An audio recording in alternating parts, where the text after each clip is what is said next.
Bueno, pues llegamos al final de este recorrido. Hoy aterrizamos en el quinto y último pilar de las doctrinas de la gracia, que es la perseverancia de los santos. Y ojo, que esto no es solo el último punto de una lista, ¿eh? Es, de alguna manera, la joya de la corona, la culminación de todo lo que hemos visto.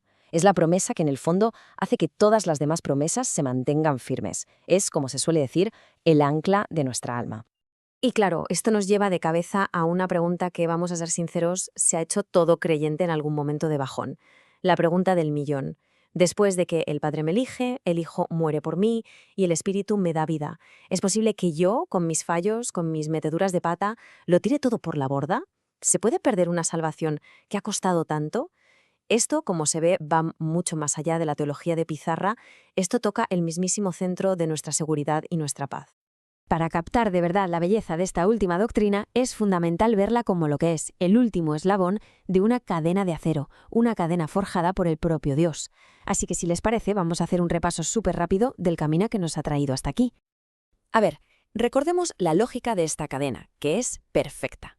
Todo empieza con que nosotros, por nuestra cuenta, somos incapaces de salvarnos. Y claro, eso nos lleva directamente al segundo eslabón. Si nosotros no podemos empezar, Dios tiene que hacerlo, por pura gracia. De ahí pasamos a cómo Cristo consigue esa salvación de forma eficaz para los elegidos. Y por último vimos cómo el Espíritu Santo es quien aplica esa obra dándonos vida y fe. El Padre planea, el Hijo paga, el Espíritu lo hace realidad. Una secuencia perfecta. Pero, ¿y el final? ¿Qué pasa al final? ¿Cuál es ese último eslabón que cierra la cadena? Muy bien. Antes de meternos en el meollo de lo que esta doctrina sí es, tenemos que despejar el terreno. Hay algunas ideas muy extendidas y, la verdad, bastante peligrosas sobre este tema. De hecho, la crítica más gorda que se le hace es que esta idea podría ser como una excusa para vivir de cualquier manera. ¿Hay algo de cierto en eso?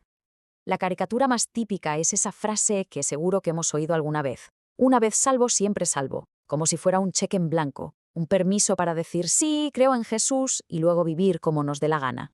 A ver, seamos súper claros. Eso no es una mala interpretación, es darle la vuelta por completo. Solo hay que fijarse en el nombre de la doctrina, perseverancia de los santos. Un santo es alguien que está siendo apartado para Dios. La promesa no es para quien hizo una oración un día y ya está, sino para aquellos que de verdad están siendo transformados por la gracia.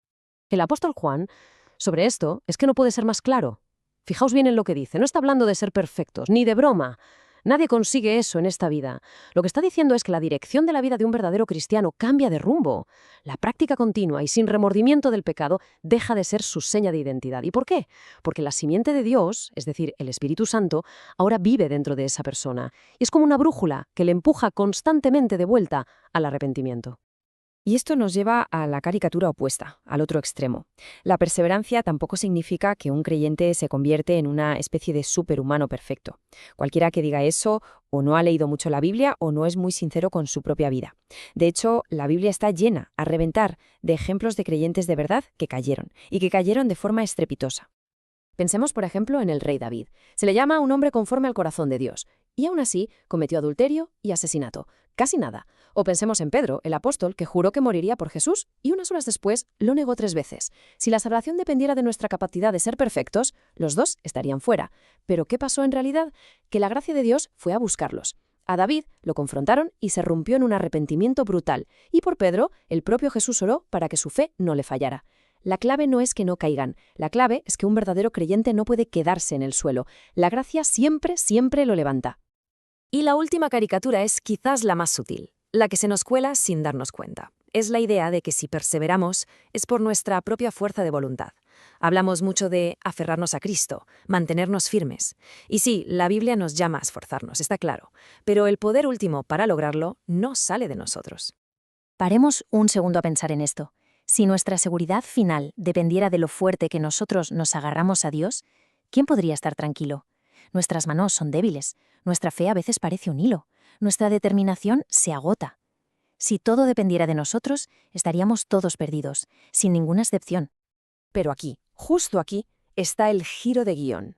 La perspectiva bíblica le da la vuelta a la tortilla por completo. La cuestión no es la fuerza de nuestro agarre a Él, sino la fuerza inquebrantable de su agarre a nosotros. Sí, perseveramos, pero solo porque Él nos preserva. Y de verdad, entender esta diferencia lo cambia absolutamente todo. Vale, ahora que hemos quitado del medio todas estas ideas falsas, ahora sí podemos construir sobre un fundamento sólido, sobre lo que dice la Biblia, para entender la maravilla que es esta doctrina. Y lo que vamos a encontrar es, sin duda, una de las promesas más seguras y que más consuelan de toda la Escritura. Entonces, ¿qué es exactamente? Bueno, aquí tenemos una definición. Fijémonos en las palabras clave. Es la obra soberana de Dios. Eso significa que Él está al mando, que lleva el timón. Es continua, no es algo que pasa un día ya. Y el resultado, que su pueblo ciertamente perseverará. No es una lo mejor, es una certeza. ¿Por qué? Pues porque el mismo Dios que empezó la buena obra en nosotros es fiel para llevarla hasta el final. Esta doctrina es como una moneda con dos caras, y es súper importante entender las dos. Por un lado está la preservación de Dios, que es la causa. Es como la raíz de un árbol, lo que no se ve, la obra de Dios por nosotros. Y por otro lado está nuestra perseverancia, que es el efecto. Es el fruto que sí se ve, la obra de Dios en nosotros.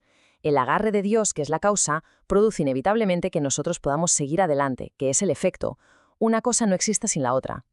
Quizás la mejor imagen para entender esto es la de un niño pequeño que aprende a caminar. Un padre le sujeta las manos con firmeza. Esa es la preservación de Dios. Gracias a ese agarre tan seguro, el niño se atreve a dar pasitos, aunque se tambalea y tropiece. Esa es nuestra perseverancia.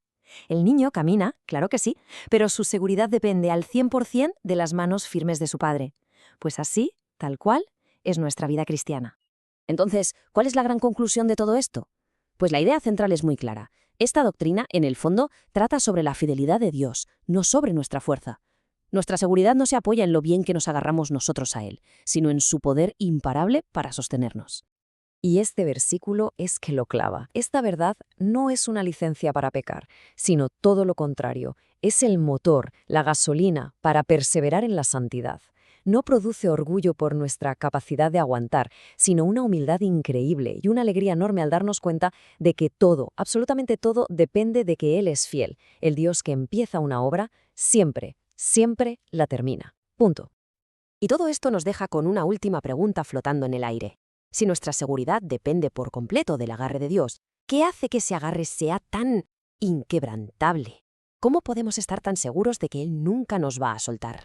La respuesta a eso, como veremos, está anclada en la obra conjunta de la Trinidad, en las promesas del Padre y en la obra del Hijo. Pero bueno, esa es una historia que exploraremos en la próxima ocasión.